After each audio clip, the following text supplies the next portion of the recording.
I should have checked the license plate. That's what they tell you, right? Verify the car, verify the driver, make sure the stranger you're climbing in with is actually the stranger the app promised you. But I was running on 16 hours of blood and fluorescent lights and the particular kind of exhaustion that makes your bones feel hollow. My phone was at 4%. The black Mercedes pulled up exactly where it should have been. I didn't think. I just opened the door and collapsed into leather that probably cost more than my rent. The locks clicked, not the soft automatic kind, the deliberate kind. I looked up, met his eyes in the rearview mirror, dark, calculating, amused in a way that made my stomach drop. Wrong car, sweetheart. His voice was whiskey over ice, smooth with something sharp underneath. You will feel so many emotions in this mysterious love story I'm about to tell. Please support us by clicking subscribe to the channel. I grabbed the handle. Nothing. The child lock was on. Of course it was. Let me out. No. He pulled into traffic like we were just two people going somewhere together. Like I'd chosen this. I said, let me out. I heard you. He turned onto a street I didn't recognize. I tried to remember everything they taught us in that hospital safety seminar. Stay calm. Don't escalate. Look for opportunities. My hand went to my phone. Dead. Of course it was dead. Where are you taking me? Dinner. I actually laughed. High and sharp. Panic disguised as incredulity. I'm not having dinner with you. I don't even know you. Dominic Corelli. Now you do. The name landed like a stone in water. I didn't know it then, but my body did. Something in the way he said it. Not like an introduction, like a warning. We drove for 20 minutes. I counted every turn. Tried to memorize the route like that would matter. Like I was going to escape and need to tell someone where I'd been. When we stopped, we were downtown, in front of a restaurant with no sign, and windows you couldn't see through. He opened my door himself. Waited. His suit probably cost more than my nursing school loans. Custom. The kind of fabric that whispers when it moves. There was a scar along his jaw, thin and white. Old violence, accepted. I'm not going in there. Yes, you are. You can't just kidnap people and take them to dinner. I didn't kidnap you. You got in my car. Because I thought, I know what you thought. Something in his expression shifted. Not softer. More honest. When did you last eat, Emma? My name. He said my name. I tried to remember breakfast. Couldn't. There'd been a trauma at noon, a code blue at 4. Back-to-back admissions until my shift became someone else's shift became my shift again. I opened my mouth to lie and nothing came out. That's what I thought. He walked toward the restaurant. After 5 seconds, I followed. What else was I going to do?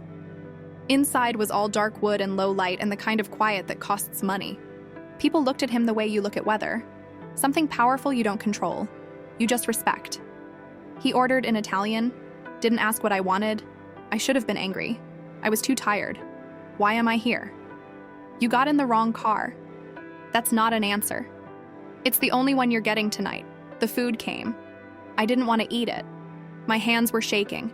I picked up the fork anyway because my body betrayed me, because I was starving and scared, and somehow both of those things could be true at once. He made 3 phone calls while I ate. Never took his eyes off me for long, like I was something he was keeping track of. When I tried to leave the first time, he didn't move, just looked at me. I sat back down. Happened twice more. Each time, the same look. Not threatening, expectant, like he knew something I didn't. The man who was supposed to pick you up tonight, he finally said. His name was Jason Cruz. He was arrested 2 hours ago. Drug trafficking. Outstanding warrants. He had a knife in the glove compartment and Rohypnol in his backpack. The room tilted. How do you... You're safer because you got in the wrong car, Emma. Remember that. He stood, dropped cash on the table. More than the meal cost. More than anything in my life cost. Outside, the Mercedes was waiting. He drove me home without asking for my address. Knew which building, knew which entrance. When we stopped, he handed me a card. Heavy stock. A phone number. Nothing else. You need something, you call that. Not 911, not your friends. Me. I don't need anything from you. You will. I got out, stood on the sidewalk watching him. He rolled down the window. The Uber driver. The one you were supposed to get. He didn't just have drugs. He had photos. Of you. Leaving the hospital, getting coffee, walking home. 53 photos. Emma. Someone paid him to take them. Someone paid him to pick you up tonight. My blood went cold. Who? That's what I'm going to find out. He started to roll up the window. I grabbed the door. Why do you care? For the first time, something like emotion crossed his face. Brief. Human. Because I know what it looks like when someone's being hunted, and you don't even know your prey. He drove away. I stood there holding a business card with a phone number I'd never call, trying to convince myself this was random, mistaken identity, wrong place, wrong time. But my hands wouldn't stop shaking. And when I finally went inside and climbed the 4 flights to my apartment, there was something on my door, an envelope, my name written in red ink. Inside, a single photograph. Me, leaving the hospital, this morning. And on the back, in the same red ink, a message that made the world narrow to a pinpoint. Now he knows where you live.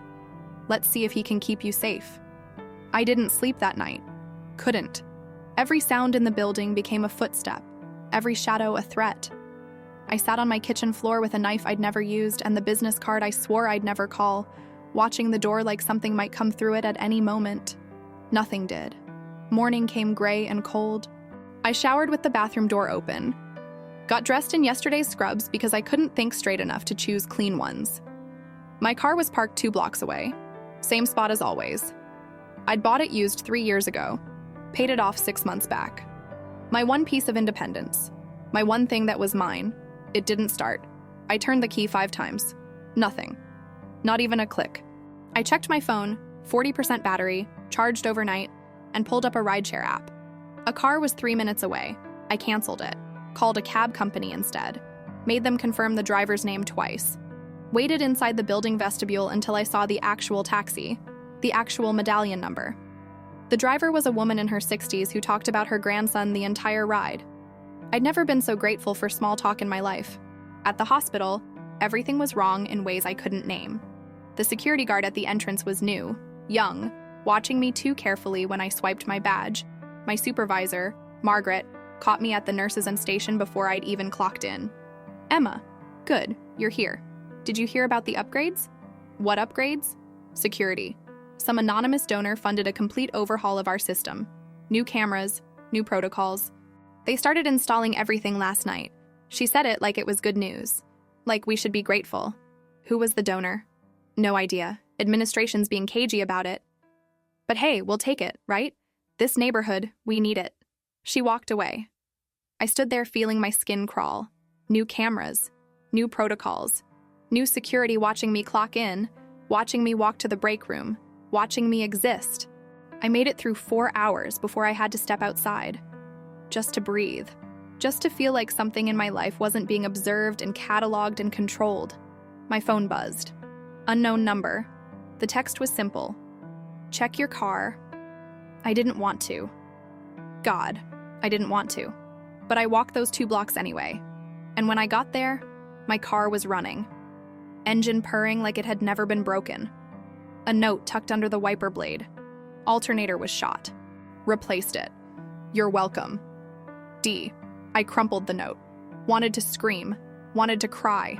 Wanted to throw something through a window just to feel like I had control over one single thing.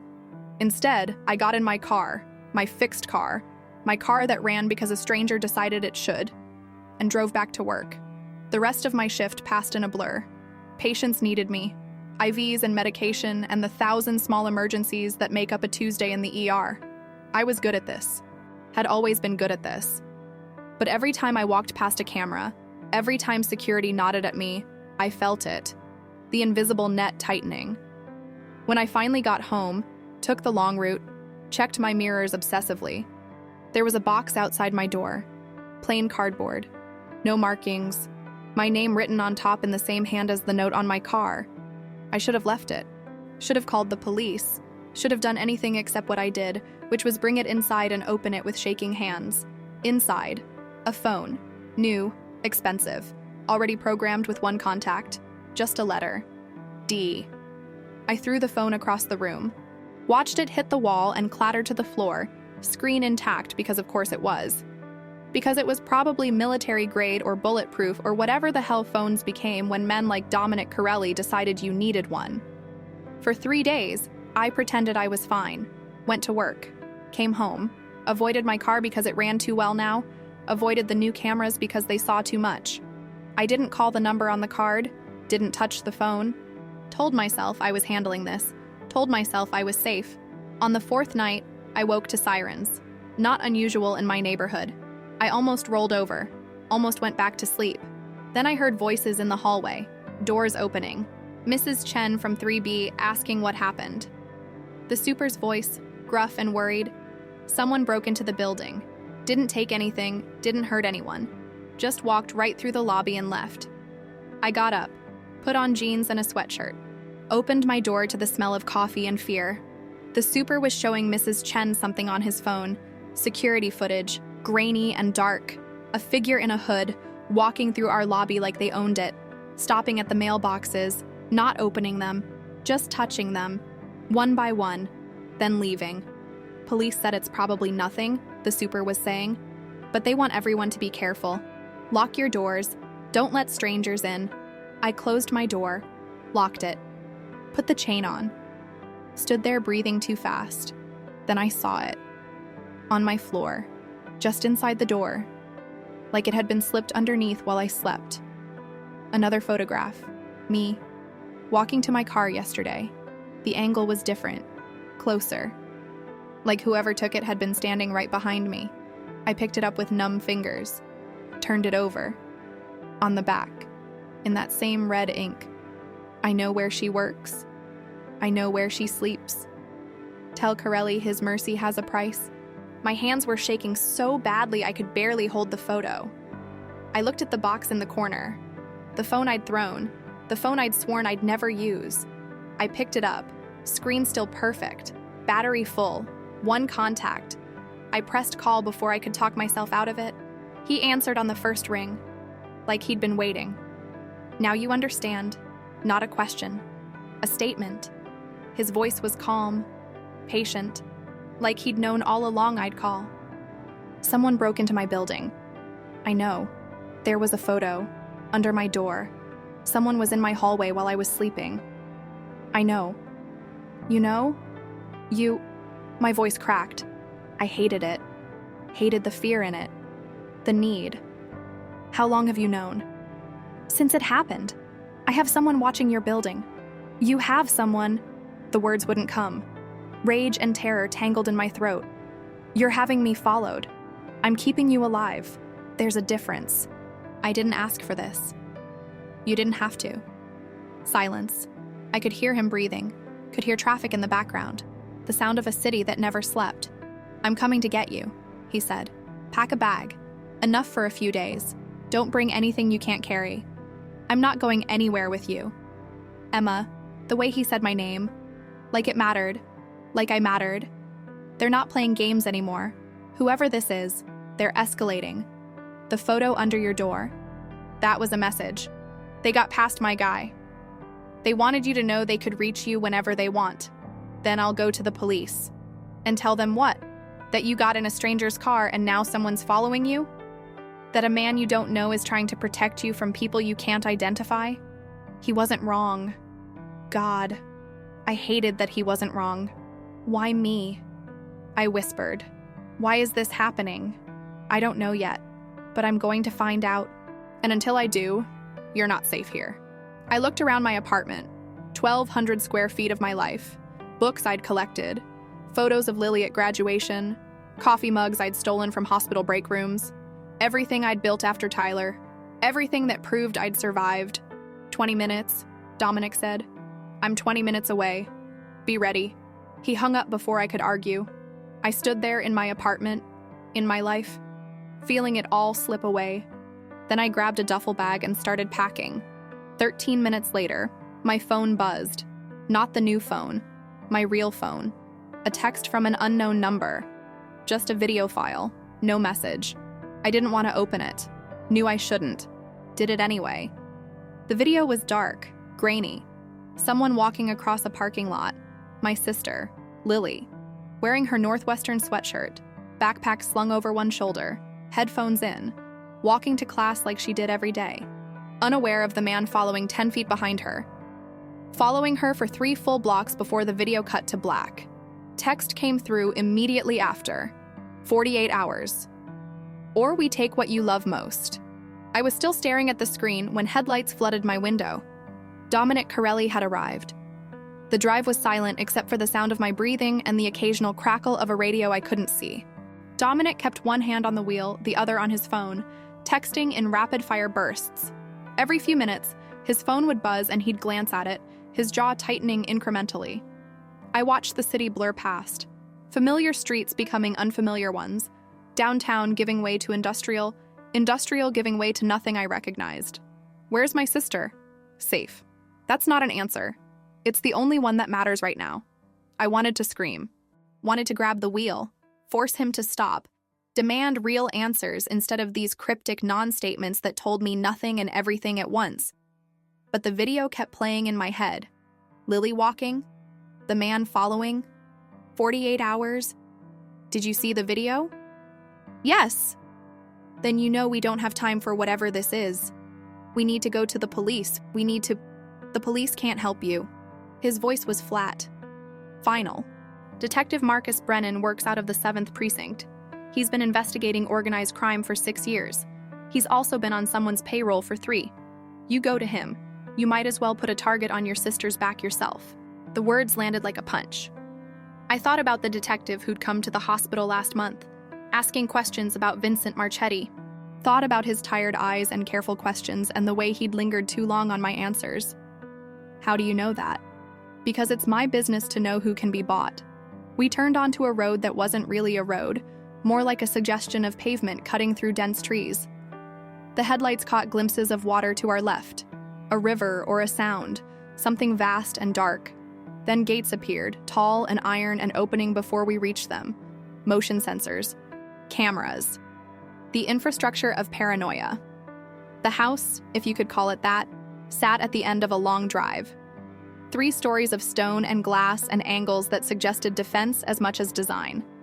Lights blazed from every window. Men stood at intervals around the perimeter, speaking into radios, hands resting on hips where I knew weapons lived. This is temporary, Dominic said, parking near the front entrance. Until we know what we're dealing with. It looks like a fortress. It is. He got out, came around to open my door, which felt absurd given the circumstances, given everything.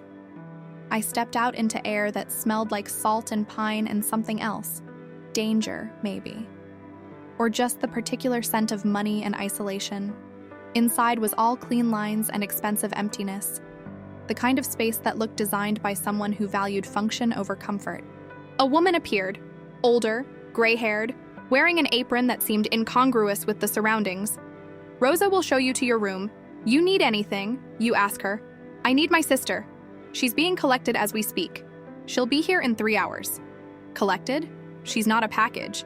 She's a 20-year-old college student who's being surveilled by people who've already proven they can get close to you. Would you rather I asked her permission first, or would you rather I kept her alive? The logic was sound. I hated that it was sound. Rosa touched my elbow gently, led me upstairs while Dominic disappeared into a room off the main hall. I could hear his voice, low and rapid, speaking in Italian, giving orders, orchestrating whatever came next. My room was on the 2nd floor.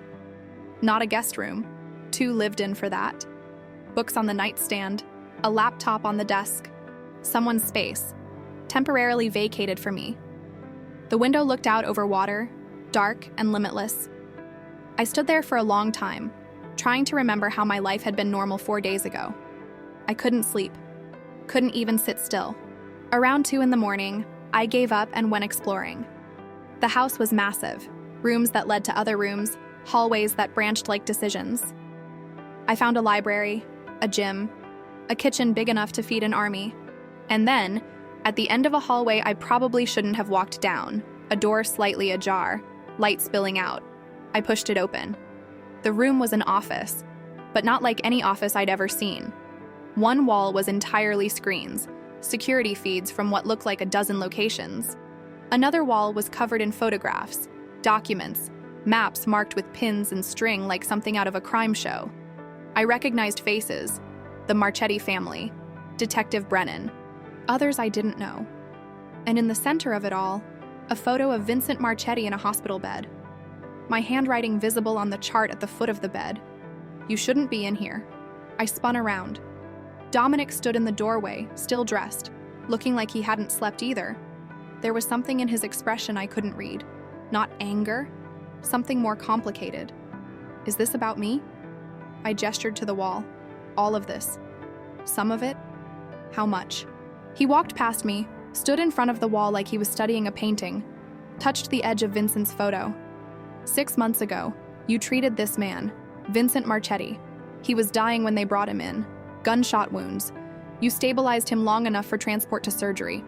I remember he lived for 3 more hours. In that time, he told his wife where his family kept their real books. Not the ones they show the IRS, the real ones. Offshore accounts. Shell companies. 30 years of organized crime distilled into account numbers and passwords." I felt cold. His wife gave that information to the FBI. It destroyed the Marchetti operation. Dozens of arrests, hundreds of millions in assets seized. And it all started because you kept a dying man alive long enough to unburden his conscience. I was doing my job. "I know. That's the problem." He turned to face me. "You have no idea what you are, Emma.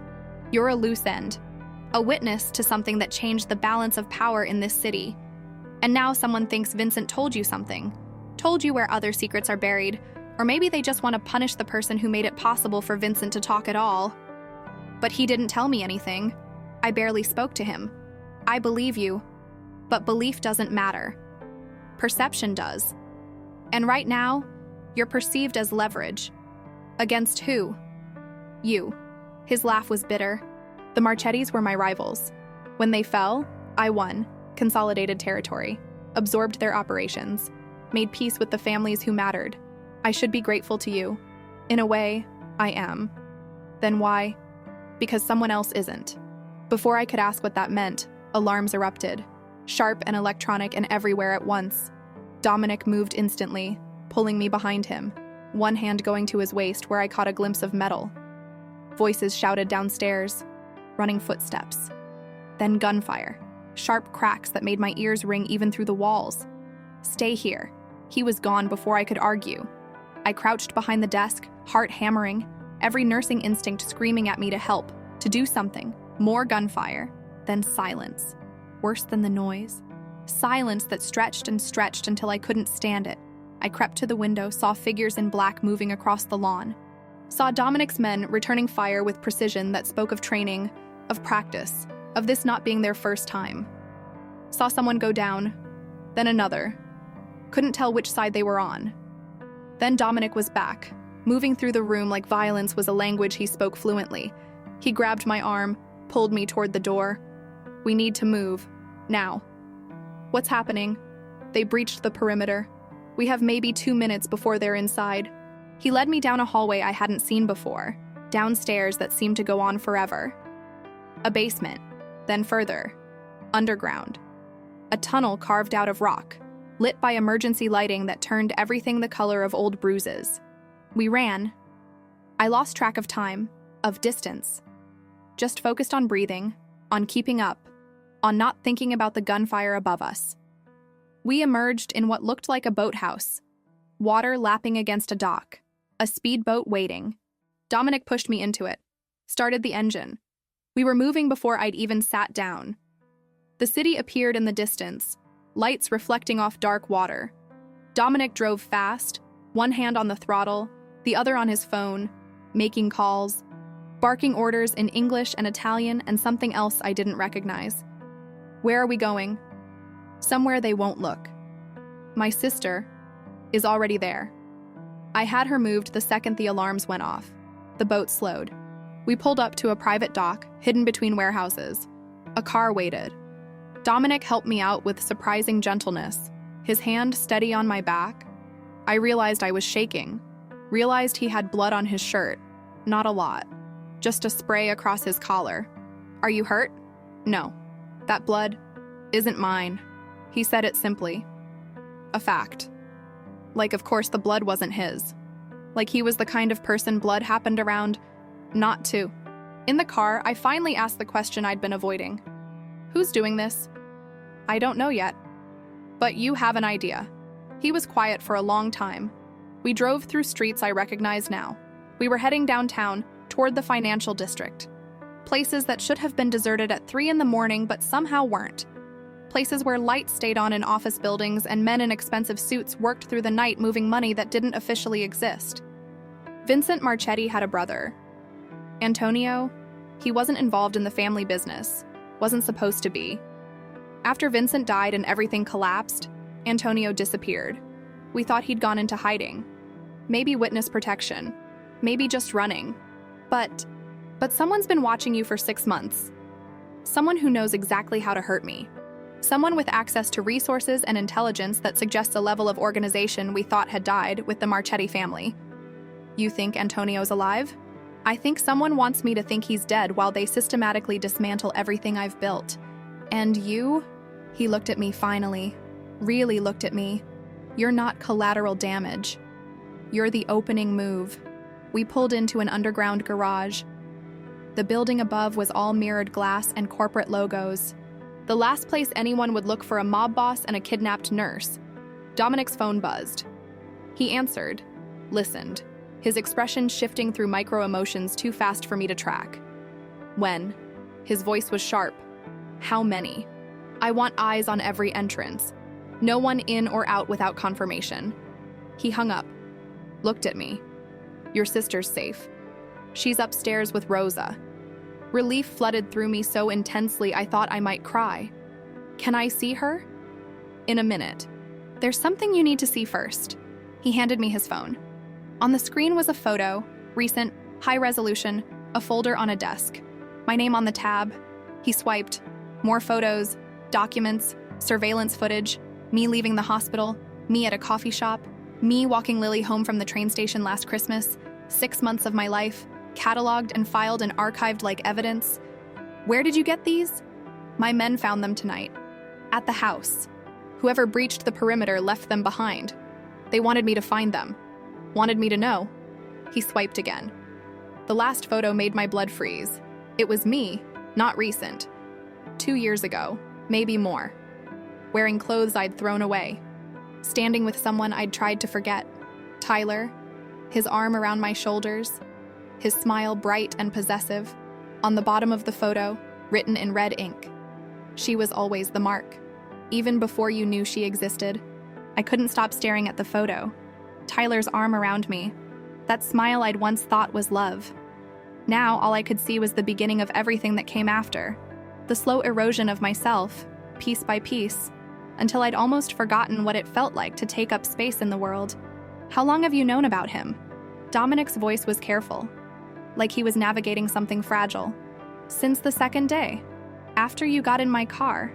I run backgrounds on everyone who enters my life unexpectedly. Yours was complicated. Complicated. The word tasted bitter. That's one way to describe it. He took the phone back, slipped it into his pocket. We stood in the parking garage, fluorescent lights humming overhead, and I felt the weight of being known. Really known. Not the version I showed at work, competent, reliable, fine. Not the version I showed Lily, strong, recovered, moved on. But the truth underneath, the scar tissue and survival mechanisms, and the fact that I still flinched sometimes when men raised their voices. I need to see my sister. You will. But first, we need to establish some parameters. Parameters. Ground rules. For how this works. For how you stay alive. Something in my chest tightened. The word alive, doing what it always did. Making abstract danger suddenly. Viscerally real. We took an elevator that required a key card and a fingerprint scan. Went up 37 floors in silence. The doors opened onto a penthouse that looked like it belonged in a magazine spread, floor-to-ceiling windows, furniture that cost more than most people's cars, art on the walls that might have been real, but it was the view that stopped me. The entire city spread out like a promise. Lights glittering in the pre-dawn dark. Lily was asleep on a couch. Rosa sitting nearby with knitting in her lap. My sister looked so young. 20 years old, but somehow still 16 in my mind. Still the kid I'd raised after Mom died. Still the person I'd protected from everything, including the truth about Tyler. She'd never known how bad it got. I'd made sure of that. Rosa stood when she saw us, nodded at Dominic, and quietly left the room. She was scared. Dominic said softly. Didn't understand why men showed up at her dorm at midnight, but she trusted them when they said you sent them. Said her sister would never put her in danger. The words landed like an accusation, even though his tone wasn't accusatory. Just factual. Lily trusted me. And I'd led danger straight to her door. I need to wake her. Tell her I'm okay. In the morning. Let her sleep. You should too.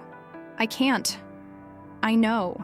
He walked to a bar in the corner, poured 2 glasses of something amber, handed me one. I took it even though I didn't drink much, even though my hands were still shaking. The whiskey burned going down, felt grounding. 3 rules, he said. Non-negotiable. First, you don't leave this building without protection. One of my men, minimum, preferably 2. No exceptions. That's not protection. That's prison. It's the difference between you living through this and not. Your choice which label you prefer. I wanted to argue. Couldn't find the logic to contradict him with, second rule, you don't contact anyone from your old life. No friends, no coworkers, no one. Not until we understand what we're dealing with. Every connection is a potential vulnerability. Every conversation a chance for information to leak. I have a job. People who depend on me. I've already called the hospital. Family emergency. You're taking a leave of absence. Paid. They won't question it. The casual way he rearranged my life, like moving chess pieces. Like my autonomy was just another variable to optimize. You can't just... I can. I did. Third rule, you don't lie to me. Not about your past, not about what you're thinking, not about anything. I need complete transparency if I'm going to keep you safe. Half-truths get people killed. And what about you? Do you get to lie? I won't lie, but there are things I can't tell you. Things that knowing would put you in more danger than you're already in. How convenient. It's not convenient, it's strategic. There's a difference. I drained the rest of the whiskey. Set the glass down harder than necessary. Fine. 3 rules. I get 1. His eyebrow lifted slightly. Almost amusement. You want to negotiate? You said transparency. That has to go both ways. So here's my rule. Don't lie to me to protect me. Don't decide what I can handle. If something affects me or my sister, I get to know. I get to make informed decisions about my own life, even if those decisions scare you. He studied me for a long moment. Something shifted in his expression. Recognition, maybe. Or respect. Agreed. Just like that. Just like that. I've spent my entire life around people who say what they think I want to hear. It's refreshing to meet someone who doesn't. He refilled both our glasses even though I hadn't asked. Sat down in a chair that probably cost more than my car used to. Looked suddenly tired in a way I hadn't seen before. Human. Fallible. Ask me what you really want to know. The invitation hung in the air between us. I had 1,000 questions, but only one that mattered. Why are you doing this? Really? Don't tell me it's about Vincent Marchetti or power dynamics or whatever strategic calculation makes this worthwhile. Why do you care if I live or die? He was quiet for a long time, turned his glass in his hands, watching the liquid catch the light. 6 years ago, my sister was killed. Collateral damage in someone else's war. She was 23. A teacher. Never hurt anyone in her life. But she was my sister, and that made her a target. His voice was steady, controlled. The kind of control that comes from repeating a story until the emotions underneath go dormant. I was supposed to protect her. That's what family does in my world, protect each other. And I failed. She died because I wasn't careful enough, wasn't paranoid enough, didn't see the threat until it was too late. He looked at me finally. When you got in my car, you had trauma written all over you. In the way you held yourself, the way you checked exits, the way you tried to make yourself smaller, less visible. I've seen it before, in my sister, toward the end, and I thought, here's someone else who's been hurt by men who were supposed to be better. Someone else who's trying to survive in a world that doesn't give a damn about survival. So I'm what? Your chance at redemption? No. You're a person who deserves better than being hunted by ghosts of someone else's war. And maybe I'm selfish enough to think that keeping you alive means something. Means I'm not just the man who failed his sister. I'm also the man who didn't fail you. The honesty of it startled me. Raw and unvarnished and so different from every calculated thing Tyler had ever said. Tyler, who'd told me he loved me while tightening the noose. Tyler, who'd sworn he was protecting me while isolating me from everyone who could actually help. Your sister. What was her name? Gabriella. Did they ever catch who killed her? Yes. And I made sure it never happened to anyone else's sister. The implications settled between us. What he'd done, what he was capable of doing. I should have been afraid. Maybe I was, but mostly I felt something else. Understanding, maybe, or just the bone-deep exhaustion of fighting alone for so long. I won't pretend to be someone I'm not, he said. I've done terrible things. I'll probably do more, but I keep my promises. And I promise you, Emma, no one touches you while I'm alive to prevent it. I believed him. God help me, I believed him. The sun was starting to rise, painting the city in shades of gold and pink. Lily stirred on the couch, murmured something I couldn't hear. I walked over, knelt beside her, brushed hair from her face. She opened her eyes slowly, confused, then saw me and sat up fast. Emma, what's happening? These men showed up and said you were in trouble, and I know. I'm sorry. I'm so sorry. I hugged her, felt her arms come around me, fierce and trusting and everything I didn't deserve. Are we safe? She whispered. I looked at Dominic over her shoulder. He nodded once. A promise. Yes, I said. We're safe. It wasn't a lie. Not exactly. We were safe for now. Safe in this moment. Safe until the next move in a game I still didn't fully understand. Later, after Lily went back to sleep in an actual bedroom, after Rosa brought coffee and pastries neither of us touched, Dominic's phone rang. He answered, listened, his expression going carefully blank. When he hung up, he looked at me with something that might have been regret. There's something you need to see. He opened his laptop, turned it toward me. An email. No subject line, no sender information, just an attachment, a video file. Don't open it if you're not ready. Ready for what? The truth. I clicked play. The video was surveillance footage, grainy, time-stamped from 2 years ago. A parking lot I recognized, the one outside my old apartment, the one I'd lived in with Tyler. I watched myself get out of my car, walk toward the building, watched Tyler appear from behind another car, watched him grab my arm, watched us argue. I could see my mouth moving, his face twisted with rage. Then his hand on my throat, me trying to get away, him forcing me against the car. And in the corner of the frame, barely visible, someone else, watching, filming. The video cut to black. Then text appeared. Detective Marcus Brennan, 2 years ago. He knew. He watched. He did nothing. My hands went cold. That can't be real. It's real. We pulled it from Brennan's personal files. He had this footage the night your ex-boyfriend put you in the hospital. He watched Tyler assault you and he did nothing because Tyler was his brother. Because family protects family, even when family is wrong. The room tilted. I thought about the detective who'd questioned me, who'd looked at me with such barely concealed contempt, who'd asked if I'd really been afraid for my life or if I'd just wanted attention. Sympathy. A way out of a relationship I'd regretted. He watched Tyler hurt me, and he didn't stop it. He watched. Then he buried the evidence. Made sure the assault charge was reduced to harassment. Made sure Tyler got probation instead of prison time. And when Tyler died 6 months later, it wasn't an accident. I said it before Dominic could. Suddenly certain. Suddenly understanding the shape of something I'd been too close to see. No, Dominic confirmed. It wasn't an accident, and Marcus Brennan has spent 2 years trying to prove you had something to do with it. Trying to connect you to me, to organized crime, to anything that would justify what he's really after, which is revenge for his brother. and a way to destroy me using you as the bridge. My phone, the one Dominic had given me, buzzed on the table. I picked it up with numb fingers. A text from an unknown number. Just a photo, a hospital badge, not mine, Lily's. And underneath it, a message that made the world narrow to a single point of terror. Now I know where Mercy lives.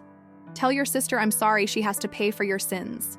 The photograph of Lily's badge burned in my hand like evidence of every failure I'd ever committed. All the ways I'd tried to protect her. All the ways I'd failed. Dominic was already moving, phone pressed to his ear, voice low and urgent in Italian. I heard him say her name, Lily, and then a stream of commands I couldn't follow. When he hung up, his expression was carved from stone. She's still at the university. Classes don't start for 2 hours. We have time. Time for what? To move her somewhere they can't find her. Somewhere even I don't know about. The logic was sound. I hated how sound it was. They're using her to get to me, and they're using me to get to you. This has to stop. It will, but not until we understand who's orchestrating it. I stood up too fast. The room spun. I'd had maybe 3 hours of sleep in 2 days. Nothing but coffee and adrenaline holding me upright, but none of that mattered.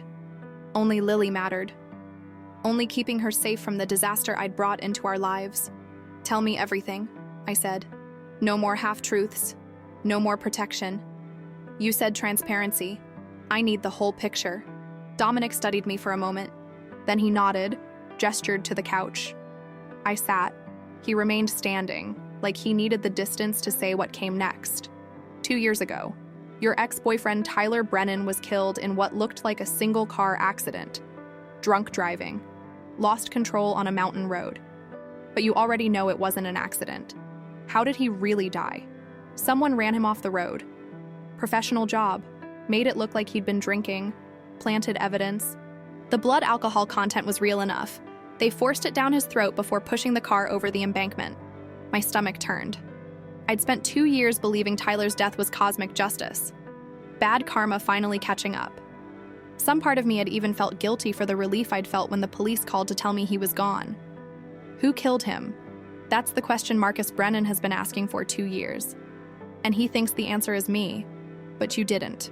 It came out more like a question than I'd intended. Dominic's expression didn't change. No, I didn't.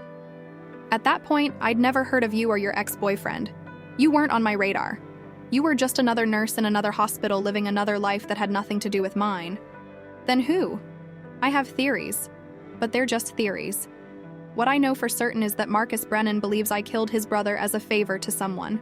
And he's spent 2 years building a case, looking for connections, trying to prove you're the link between his dead brother and my organization. The pieces were starting to fit together in ways that made my chest tight. Vincent Marchetti, the patient I treated 6 months ago. That's when Brennan's investigation intensified. Yes, you stabilized Vincent. He talked. His family collapsed. And suddenly, you went from being a potential witness to being someone actively valuable to my enemies and dangerous to Marcus's investigation. If he could prove you were connected to me before Vincent died, he could argue you were planted, that I orchestrated Vincent's confession, that everything that followed was a conspiracy. But that's insane. I didn't even know Vincent existed until they brought him into my ER. Truth doesn't matter. Narrative does. And Marcus has been building a narrative for 2 years. One where you're either my accomplice or my victim. But either way, you're the key to destroying me and avenging his brother. I thought about Detective Brennan's face when he'd questioned me. The barely concealed contempt. The way he'd asked about my patients like he was searching for something specific. Like he already knew what he'd find and just needed me to confirm it. He's been watching me, even before Vincent, since Tyler died. Low-level surveillance at first, just making sure you weren't a threat, that you really had moved on. But after Vincent, the surveillance increased, and 6 months ago, someone else started watching you too, the Marchettis, or what's left of them.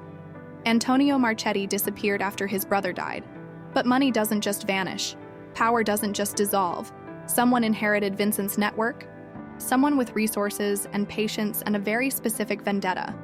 The sun was fully up now, light streaming through the floor-to-ceiling windows. The city looked peaceful from up here. Orderly. like the chaos underneath was just an illusion you could choose not to see. "I need to tell you something," I said quietly. "About Tyler, about why I stayed as long as I did." Dominic sat down finally, gave me space to find the words. "Everyone always asks that question, right? Why didn't you just leave? Like it's simple. Like fear and shame, and the thousand small ways someone convinces you you're worthless don't add up to a prison you can't see until you're already locked inside." My hands were shaking. I laced them together. Tyler was a cop, not a detective like his brother, just patrol. But he knew how the system worked, knew exactly what to say to make my complaints disappear. He'd tell his fellow officers I was unstable, emotional, making things up for attention. And they believed him because he was one of them and I was just another hysterical girlfriend who couldn't handle a real man. The words tasted like ash. The night he put me in the hospital, I thought he was going to kill me, thought that was it, the end. But someone called 911, a neighbor who heard me screaming. By the time the ambulance arrived, Tyler was crying, apologizing, saying he didn't mean it, that I'd provoked him, that he loved me too much and sometimes love looked like anger. And they believed him. Some of them. Marcus showed up at the hospital. His brother had called him, asked him to make it go away. I heard them arguing in the hallway. Marcus saying this was too public, too visible, that Tyler needed to be more careful. Not that he needed to stop, just that he needed to be more careful. Dominic's jaw tightened, but he didn't interrupt. I pressed charges anyway. Found a lawyer who specialized in domestic violence cases. She was good. Got me a restraining order, got Tyler arrested, got him on record admitting he'd hurt me. But then evidence started disappearing. Witnesses changed their stories. The prosecutor offered Tyler a plea deal. Harassment instead of assault, probation instead of prison. My lawyer said we could fight it, but I was so tired, and I just wanted it over. "So you took the deal." I took the deal. Tyler got probation. I moved, changed my routine, tried to become invisible, and for 6 months, it worked. He'd call sometimes, leave messages saying he'd changed, that he missed me, that we could start over. I never answered, never engaged. And then one night, his car went off a mountain road and everything stopped. I looked at Dominic. For 2 years, I've thought I was free, thought I'd survived, but I haven't been free at all. Marcus has been watching me, waiting for me to slip up, to prove his brother was the victim and I was the villain. And somehow, in ways I still don't understand, that obsession has tangled me up with you and the Marchettis in a war I never signed up for. "You're not tangled," Dominic said quietly. "You were targeted. There's a difference. Tyler hurt you. Marcus watched him do it and did nothing. And when Tyler died, Marcus decided to make you pay for a crime you didn't commit. You're not collateral damage, Emma. You're being punished for surviving." The truth of it settled in my bones. Heavy. Clarifying. What do? We stop running. We find whoever's pulling the strings, whether it's Antonio Marchetti or someone else, and we end this. How? By giving them what they want. Which is you. The word hung in the air like a threat, or a promise. You want to use me as bait. I want to set a trap. One where we control the variables. Where we know the when and where and how. Where we can protect you while drawing them out. And if it goes wrong, it won't. You can't promise that. No. But I can promise I won't let you face it alone. Before I could respond, his phone rang. He answered. Listened. His expression shifting from focus to something darker. When he hung up, he looked at me with something that might have been regret. "Marcus Brennan just held a press conference. He's accusing me of kidnapping you and your sister. Says you're being held against your will. There's a warrant for my arrest. And every law enforcement agency in the state is looking for you." My breath caught. "But we're not. I know. But that doesn't matter. Marcus just made you into a victim whether you are one or not. And if we surface, if you try to tell anyone the truth, they won't believe you. They'll think I've coerced you. That you're suffering from Stockholm Syndrome or trauma bonding or whatever narrative fits their preconceptions. So we're trapped.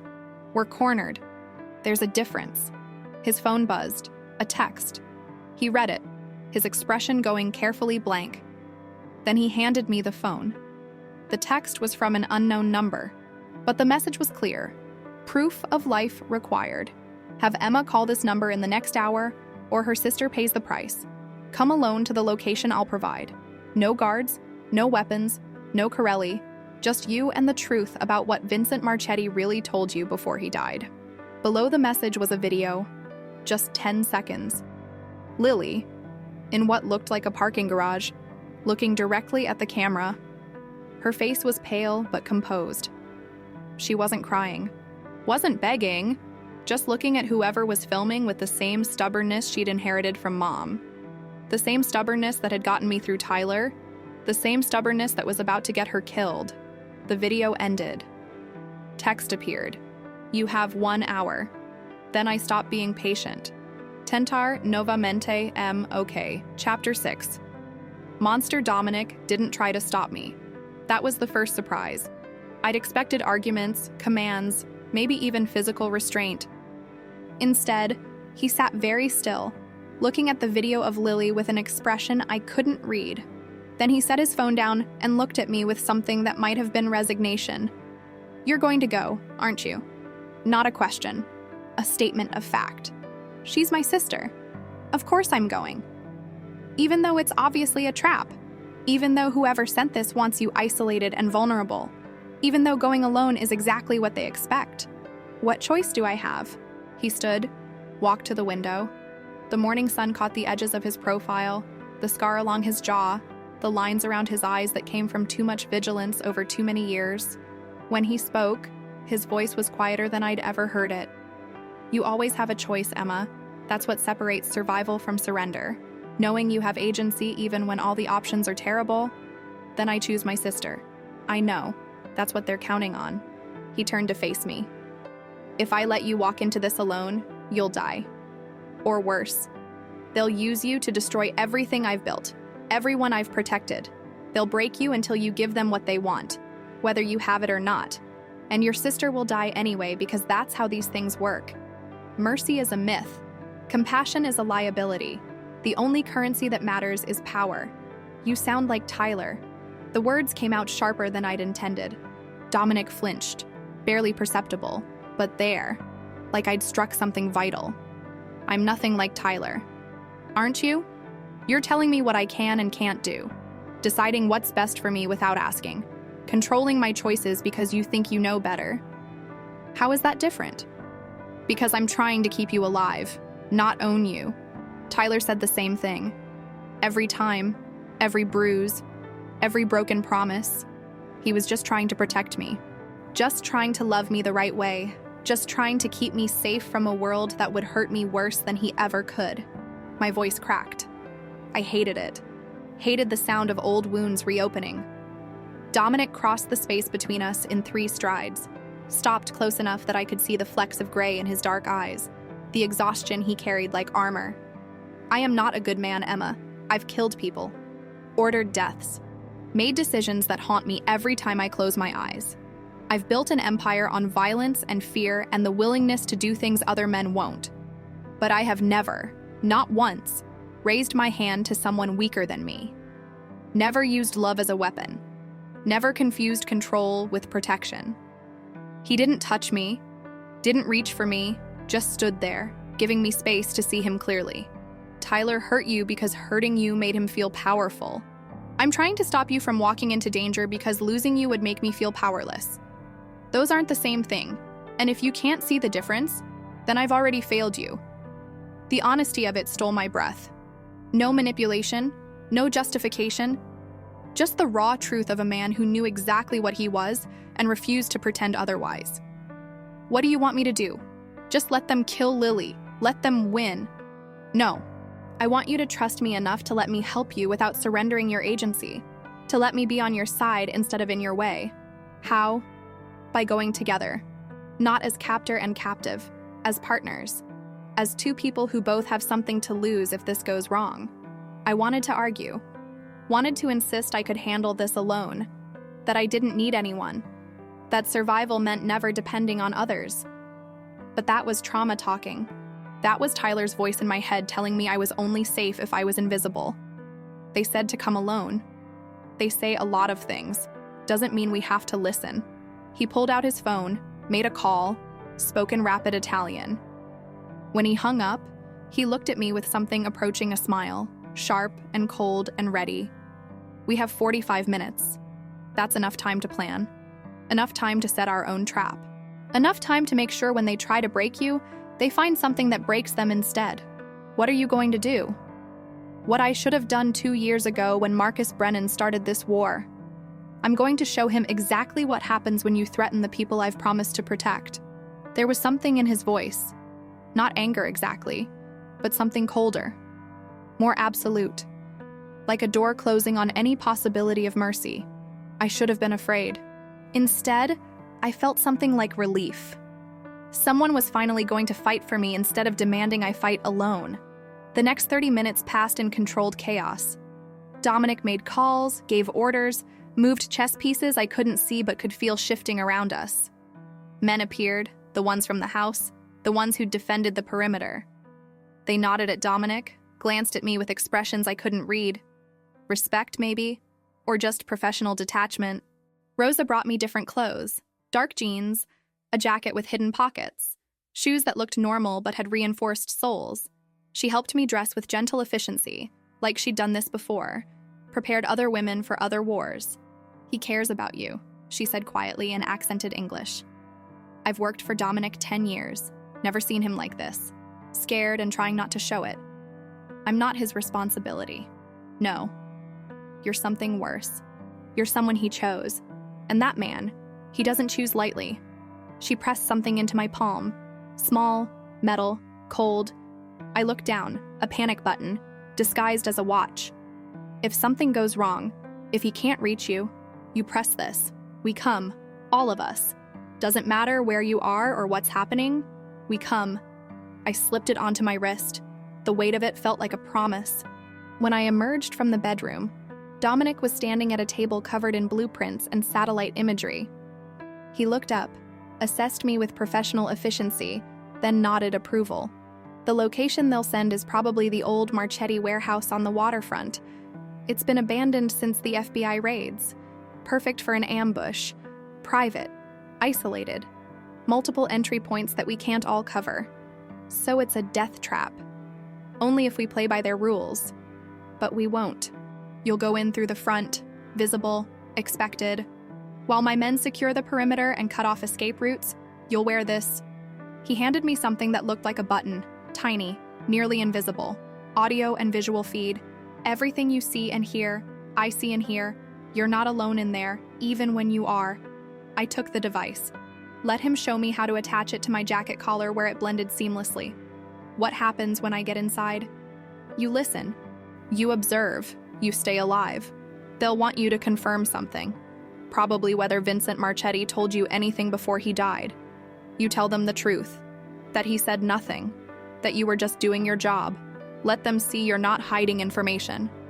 And if they don't believe me, then I stop being patient. The phone buzzed. The location. Finally.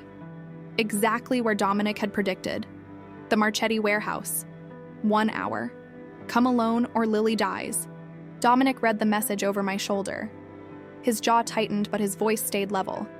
We leave in 10 minutes. My men are already in position. By the time you walk through that door, we'll have eyes on every exit and enough firepower to level the building if necessary. You can't level the building. Lily's in there. I won't let it get that far. He said it with such certainty, like he could control chaos through sheer force of will. Maybe he could. Maybe that's what made him dangerous. The absolute conviction that the world would bend to his planning. 5 minutes before we left, Dominic pulled me aside. Away from the men. Away from Rosa's worried eyes. Into a quiet corner where the city sprawled below us. Indifferent to the small violence about to unfold in its shadows. If something goes wrong, if I can't get to you in time, you do whatever it takes to survive. Lie. Bargain. Promise them anything.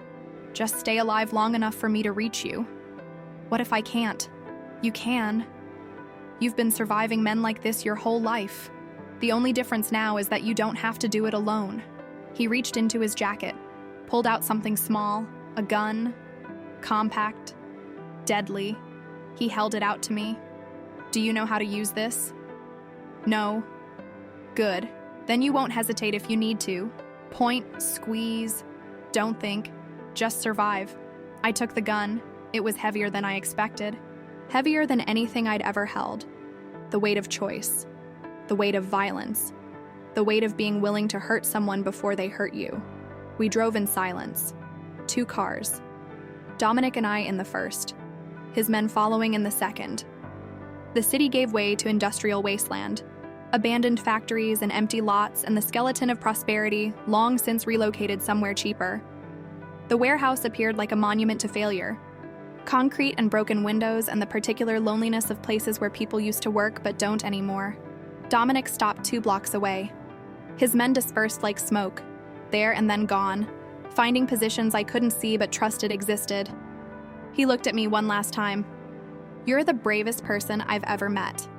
And I need you to remember that when you're scared, bravery isn't not being afraid, it's being terrified and doing it anyway. I don't feel brave. Neither did Gabriella. But she was. And so are you. I got out of the car, started walking toward the warehouse. Every step felt like choosing fear over safety, choosing love over self-preservation. Behind me, I heard Dominic's voice through the tiny earpiece Rosa had insisted I wear. I'm with you. Every step, you're not alone. The warehouse door was open. Darkness inside. I stepped through, and the door slammed shut behind me. Locks engaged, automatic, planned, lights flickered on. Not bright, just enough to see shapes. Lily, tied to a chair in the center of the space. Alive. Tape over her mouth, but her eyes fierce, furious. So much like Mom, I almost cried. And standing behind her, gun pressed to her temple, was Detective Marcus Brennan, not in uniform, just jeans and a jacket and the particular exhaustion of men who've sacrificed everything for revenge and found only emptiness. Hello, Emma. Thank you for coming. We have so much to talk about. The gun pressed against Lily's temple looked almost gentle from where I stood, almost like Marcus Brennan was just resting his hand there, a casual gesture between friends. But I could see the white of his knuckles, the tremor in his fingers, the way my sister's pulse hammered visibly in her throat, trapped between terror and the stubbornness that ran in our blood like a birthright. Take the tape off her mouth. My voice came out steadier than I felt. Marcus's eyes flickered to me, red-rimmed, hollow, the eyes of a man who'd stopped sleeping months ago and couldn't remember why rest had ever mattered. You don't give orders here. Then what's the point? You wanted me. I came. Let her breathe. For a long moment, nothing moved. Then Marcus reached down with his free hand and ripped the tape from Lily's mouth. She gasped, coughed, and immediately started talking. Emma, don't tell him anything. Don't give him what he... Shut up. Marcus's voice cracked on the words. He pressed the gun harder against her temple and Lily went silent. But her eyes stayed on mine. Defiant. Trusting me to fix this.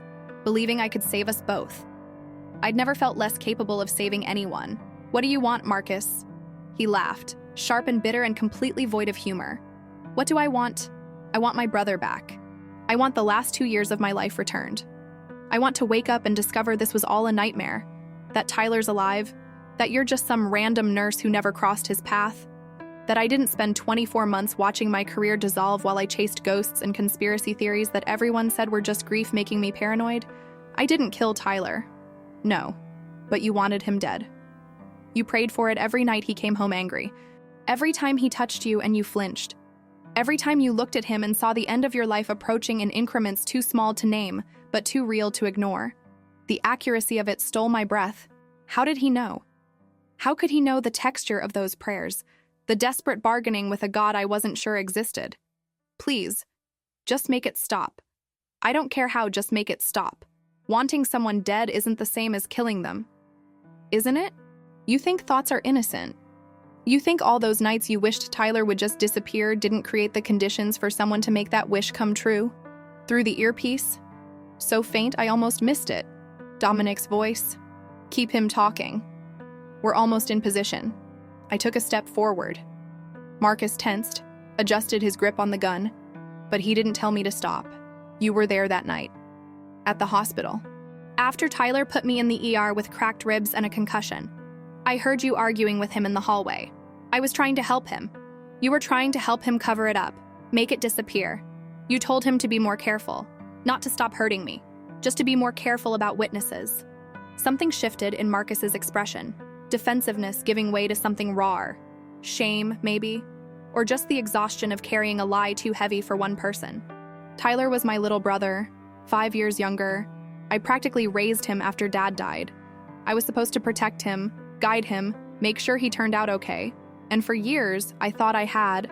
He became a cop like me, wanted to help people, believed in justice. Then you happened. I happened.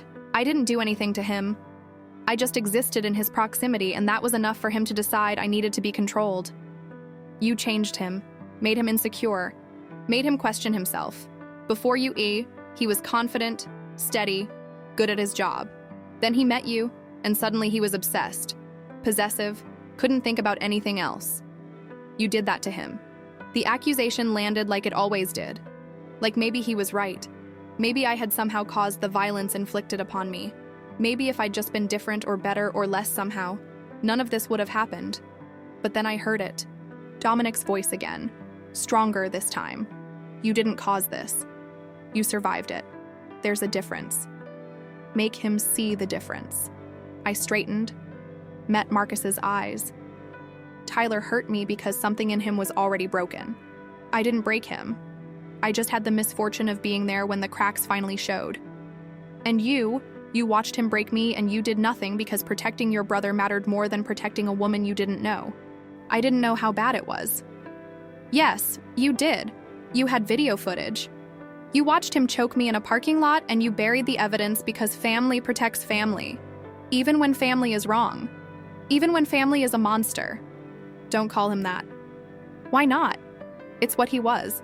A monster wearing a badge, using his authority to hurt someone weaker. And you enabled it. Every time you made evidence disappear, every time you convinced his fellow officers I was lying, every time you chose him over the truth, you enabled it. Marcus's hand was shaking now. Really shaking. The gun wavered against Lily's temple, and I saw her close her eyes, preparing for whatever came next. Tyler died because someone ran him off the road, Marcus said, his voice breaking. Someone killed him and made it look like an accident. And every investigation I ran led back to you. Every thread I pulled connected to Dominic Corelli. And I thought if I could prove you were involved, if I could show that my brother's death wasn't random, then maybe it would mean something. Maybe he would have died for a reason instead of just being collateral damage in someone else's war. But I wasn't involved. I didn't even know Dominic existed when Tyler died. I know. The admission came out like a confession. Like he'd been carrying it for months and finally couldn't hold it anymore. I know you didn't kill Tyler. I've always known. But I needed you to be guilty. Needed there to be someone to blame besides my brother for being exactly what you said he was, a monster. Because if Tyler was just a bad man who hurt women and died drunk and alone on a mountain road, then what does that make me? The brother who watched, who knew, who did nothing. Lily's eyes opened. She looked at Marcus with something I didn't expect. Not hatred, pity. It makes you human, she said quietly. It makes you someone who loved the wrong person and couldn't admit it until it was too late. Marcus looked at her like he was seeing her for the first time. This 20-year-old girl who should have been terrified but somehow wasn't, who saw him clearly and offered understanding anyway. Your sister thinks I'm a monster too, he said to Lily. She's right. Maybe, Lily replied. But monsters are just people who stopped believing they could be anything else. Through the earpiece, Emma, we're in position. When I say move, drop to the floor. Don't think, just drop. I didn't acknowledge it. Couldn't risk Marcus seeing the response in my eyes. Instead, I took another step forward. You didn't bring me here to kill me, I said. If you wanted me dead, I'd already be dead. You brought me here because you need something. Absolution. Answers. Some kind of ending that makes sense of the last 2 years. Vincent Marchetti. What did he tell you before he died?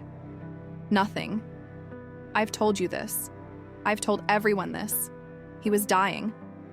I was trying to save him. We barely spoke. His wife said he whispered something to her. Information that destroyed his entire family. Information that had to come from somewhere. It came from 30 years of him keeping records. Evidence he'd been collecting because he knew someday it would matter. I didn't give him that. I just kept him alive long enough to pass it on. To who? To Corelli? To his wife? To the FBI? To anyone who would listen. I was just the nurse. I'm always just the nurse. I don't pick sides in wars I don't understand. I just try to keep people alive regardless of whether they deserve it. Marcus lowered the gun. Just slightly. Just enough that it wasn't pressed against Lily's skull anymore. His face was wet. When had he started crying? I can't let this go, he whispered. I've sacrificed everything. My career, my relationships, my peace of mind. If I let this go, what was it all for? For the same thing every act of love becomes when it turns toxic, I said gently. For nothing. For dust. For the ghost of someone who was never who you needed them to be. The door behind me exploded inward. Not Dominic. Someone else. 3 men in masks carrying weapons that belonged in war zones, not warehouses.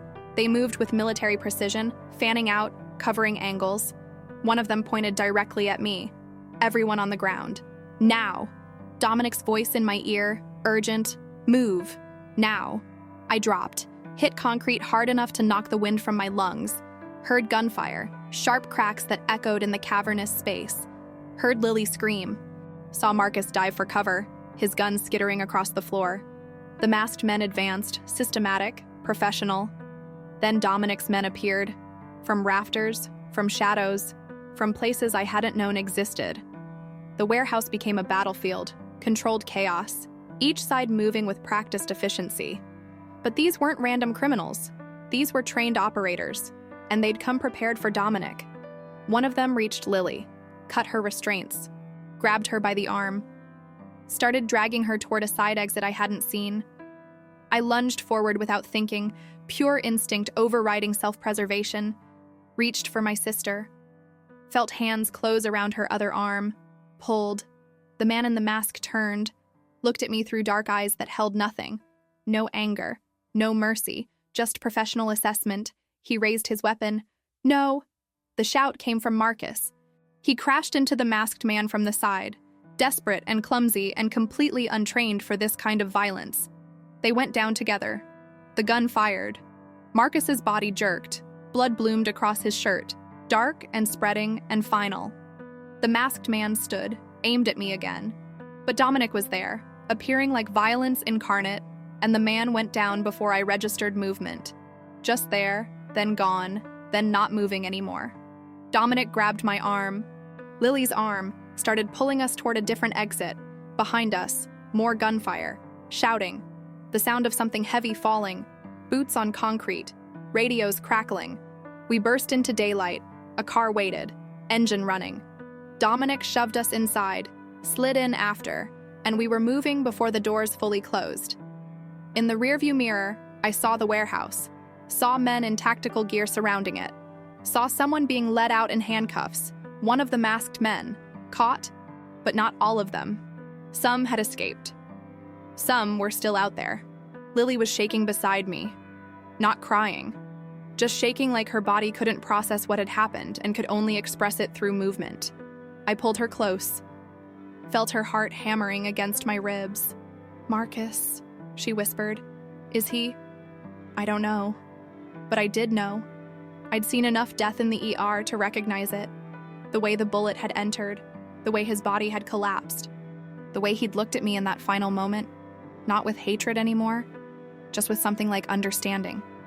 Like he'd finally seen past his own rage and glimpsed the truth underneath, that we were all just people, surviving or not, choosing or being chosen, monsters or humans or something in between. Dominic was on his phone, rapid instructions in Italian. When he hung up, he looked at me in the rearview mirror. We need to disappear, really disappear this time. They knew we were coming, knew our positions. Someone fed them intelligence. Who? That's what we're going to find out. He pulled something from his pocket.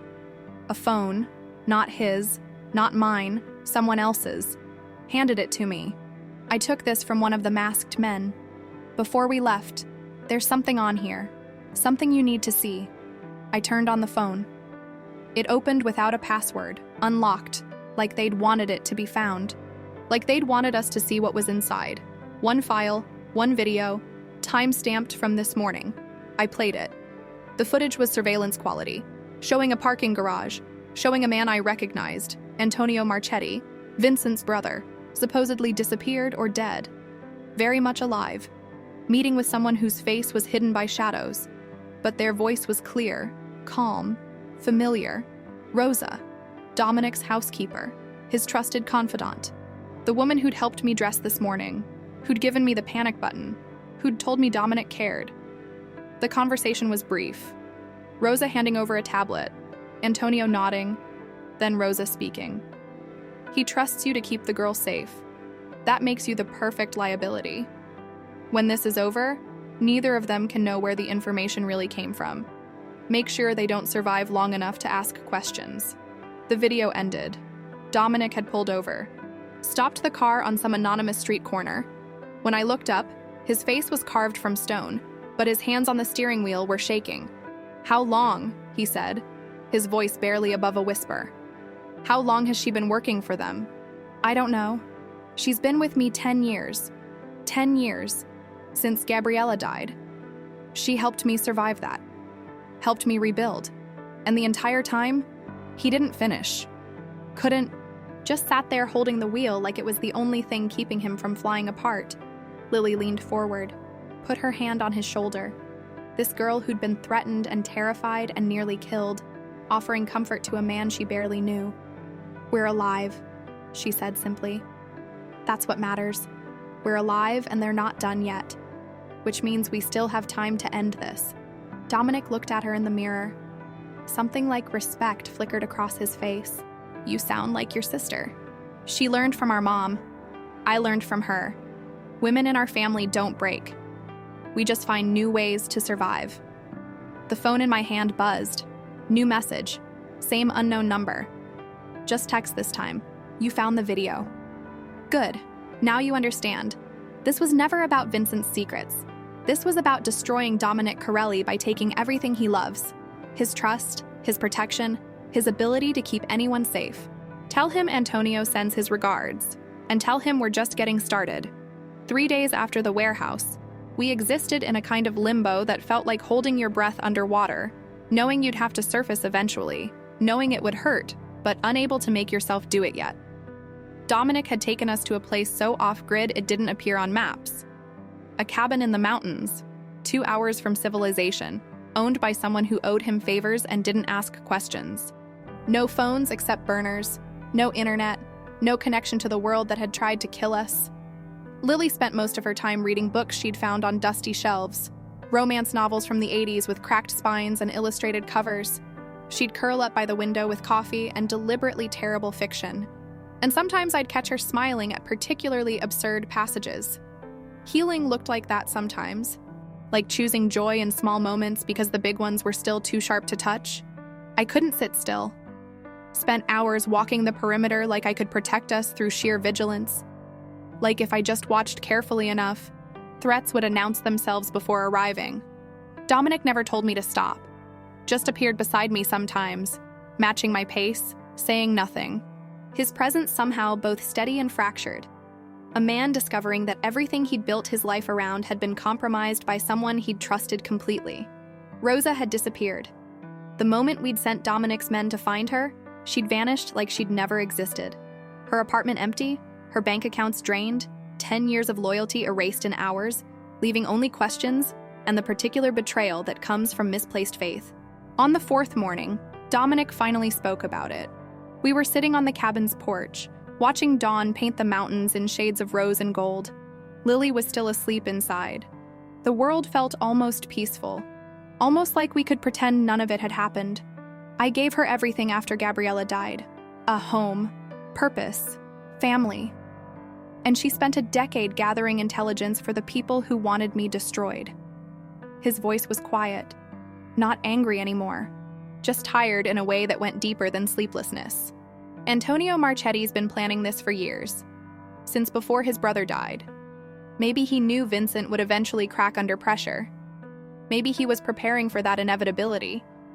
Either way, he positioned Rosa perfectly, close enough to know my weaknesses, Trusted enough that I never questioned her presence. You couldn't have known. I should have. That's what I do. I see threats. Assess vulnerabilities. Stay 3 moves ahead. And I missed the most obvious one because she made me coffee in the mornings and asked about my day like family does. He looked at me finally. You were right that day in the warehouse. When you said I was trying to control your choices. I've been trying to control everything for so long that I forgot the difference between protection and prison. Between keeping people safe and keeping them contained. What changed? You did. The way you walked into that warehouse knowing it was a trap. The way you chose your sister over safety. The way you keep choosing yourself even when I give you every reason to let someone else decide. You reminded me what actual strength looks like. And it's not what I've been building. A car appeared in the distance, coming up the mountain road. Dominic tensed, hand going to his waist. But then he relaxed fractionally, pulled out his burner phone, checked a message I couldn't see. It's my lawyer. I asked him to come. There's something we need to do. The lawyer arrived with a briefcase and a weary expression that suggested he'd been a witness to too many impossible situations.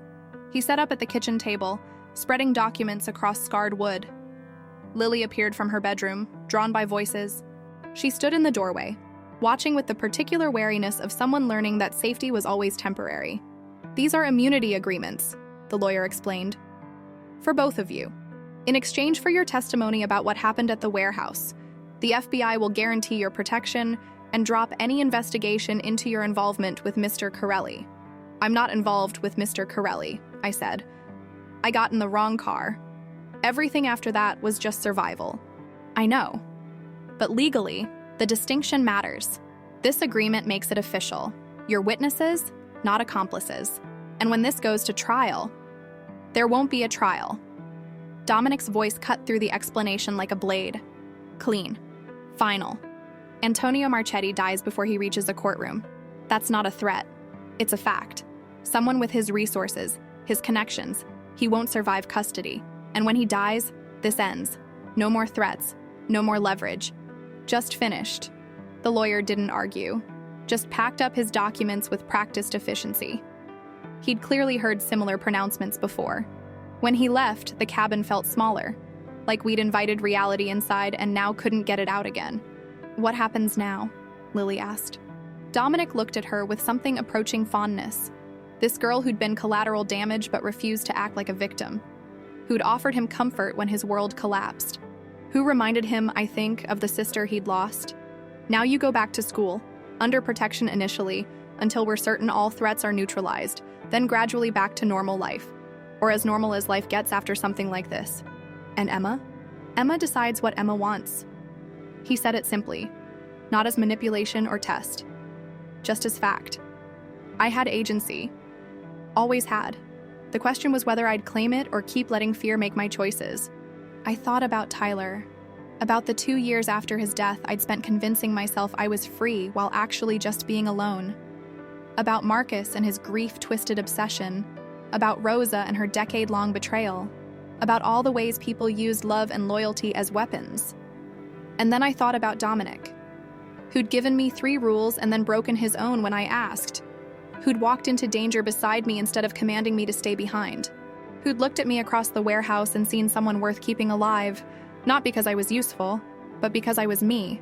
I need to go home, I said finally. To my apartment, my job, my life. I need to know I can exist without guards and panic buttons and constantly looking over my shoulder. Dominic nodded like he'd expected this, maybe even hoped for it. And after that, I don't know. I need time to figure out who I am when I'm not running or hiding or surviving. I've been in emergency mode for so long I can't remember what normal feels like. Normal's overrated. Maybe. But I'd like the chance to find out for myself. 3 weeks later, I stood in my apartment doorway, keys in hand, staring at 1,200 square feet of my life. Everything exactly where I'd left it. Coffee mug in the sink, book on the nightstand, scrubs draped over the chair, like I'd just stepped out for a moment instead of disappearing into a war I hadn't chosen. I'd gone back to work the previous week, faced the questions and concern and hospital gossip with practiced deflection. Family emergency. Everything's fine now. Thanks for asking. Margaret had hugged me too long, clearly wanting details I couldn't give. I'd just held on and let her believe whatever story made sense to her. Lily had returned to Northwestern with 2 new security measures that looked like normal college life. A roommate who was actually trained protection, and a tracking app that Dominic monitored obsessively. She'd complained exactly once, then accepted it with the pragmatism of someone who understood that survival required compromise. I hadn't seen Dominic since the cabin. He'd arranged everything: my transportation home, security sweeps of my apartment, financial compensation for time away from work that I'd tried to refuse and he'd insisted on. But he hadn't come himself, hadn't called, hadn't inserted himself into the rebuilding of my life. I should have been relieved. Instead, I felt his absence like a missing piece, like I'd gotten used to someone being there and now had to relearn solitude. 2 months passed. Winter arrived early, painting the city in shades of gray and white. I worked my shifts, came home, volunteered at the domestic violence shelter twice a week, testified at a grand jury hearing about what happened at the warehouse, gave my statement while carefully not looking at the photographs of Marcus Brennan's body, of the masked men who'd been arrested, of the operation that had been systematically dismantled. Antonio Marchetti died in federal custody before trial. Heart attack, officially. No one questioned it. No one seemed surprised. Justice, in the end, looked like a lot of things, not all of them legal. On a random Tuesday in December, I walked out of the hospital after a brutal shift, 2 traumas, a code blue, and more human suffering than should fit into 12 hours. It was snowing. Soft flakes that melted on contact, unable to commit to being real. And there, parked across the street, was a black Mercedes I recognized. Dominic leaned against it, wearing a coat that probably cost more than my monthly rent. He looked older somehow, tired in a way that suggested sleep hadn't been kind, but alive, present, real. I crossed the street before I could talk myself out of it. "You changed your car." "Insurance thing." The old one had bullet holes. "Ah, that's reasonable." We stood there in the snow like strangers who'd once known each other's worst moments but had never learned the ordinary parts. Small talk felt absurd. Silence felt too heavy. Finally, he spoke. "I wanted to see who you became. When you weren't afraid. And you're exactly who I thought you'd be. Maybe better." "What does that mean?" "Strong, autonomous, free in ways that don't require anyone's permission. You survived me. That's not nothing." The phrasing startled me. Survived me. Like he was something to endure rather than choose. I didn't survive you. I survived with you. There's a difference. Is there? Yes. You didn't save me, Dominic. You stood beside me while I saved myself. That's worth more than rescue ever could be. Something shifted in his expression. Not quite a smile. Something more complicated. "I came to tell you Antonio's network is dismantled. The last threats neutralized. You're safe now. Really safe. No more guards watching from shadows. No more tracking your movements. Just your life. Returned to you." Just like that? Just like that. I should have said thank you. Should have felt relief. Instead, I felt strangely hollow. Like the removal of danger had left a space where adrenaline used to live. "Why did you come tell me yourself? You could have sent a message." "I could have, but I wanted to see you. Wanted to make sure you were okay. Wanted..." He stopped. Looked away like the next words were harder than anything that came before. "Wanted to see if there was anything here worth keeping. Or if we were just 2 people who survived something terrible together, and that was the whole story." My heart hammered against my ribs. This man who'd orchestrated wars and dismantled empires was asking me, if I wanted him in my life. Not as protector or savior or the person who'd pulled me from danger, just as himself. Flawed and complicated and still carrying violence in his bones but trying to be something more. "Coffee," I said finally. "No promises, no protection, no expectations. Just coffee between 2 people who are probably terrible at normal, but might be worth the effort of trying." His smile was small, genuine. The first real one I'd ever seen from him. Just coffee. We walked toward the cafe 2 blocks away, side by side but not touching, giving each other space to exist independently while choosing proximity. I didn't know what happened next. Didn't know if this was the beginning of something or just closure on what we'd survived. But for the first time in longer than I could remember, the uncertainty didn't terrify me. I'd spent so long believing safety meant being alone, meant never depending on anyone, meant keeping myself small enough that no one noticed me long enough to hurt me. But maybe safety looked different than I'd thought. Maybe it looked like choosing someone who'd already seen you broken and still believed you were whole. The snow fell harder. The city moved around us, indifferent, beautiful, full of small moments that added up to lives. Dominic held the cafe door open. I walked through. We ordered drinks that were too expensive and probably unnecessary. Sat by a window overlooking streets I'd walked 1,000 times but were somehow different now. "What do we talk about?" he asked. "When we're not surviving? I have no idea. Movies, maybe, books. What you actually do when you're not orchestrating elaborate security operations? I don't know anymore. It's been my whole life for so long. Then maybe we figure it out together. The ordinary parts, the boring parts, the parts that don't make good stories but make up most of living." He reached across the table, not to take my hand, just to rest his palm on the surface between us. An offering. A question. I put my hand near his, close but not touching, maintaining space while acknowledging connection. Outside, the city continued. People rushed past with their own emergencies and love stories and survival narratives. And inside, two people who'd been shaped by violence sat learning how to exist in its absence. Learning that freedom wasn't the removal of all obstacles. It was the choice to keep moving forward even when the path was unclear. I didn't know if we'd work. Didn't know if the foundation we'd built from crisis could support something softer. But I knew I wanted to try. Knew I'd finally stopped running from my own life long enough to actually live it. And that, in the end, was its own kind of victory. If you made it to the end of this story, let us know in the comments which city you're watching from, and click the yellow bell to subscribe to the channel and support us. Keep the adventure going by clicking on the suggested video on your screen.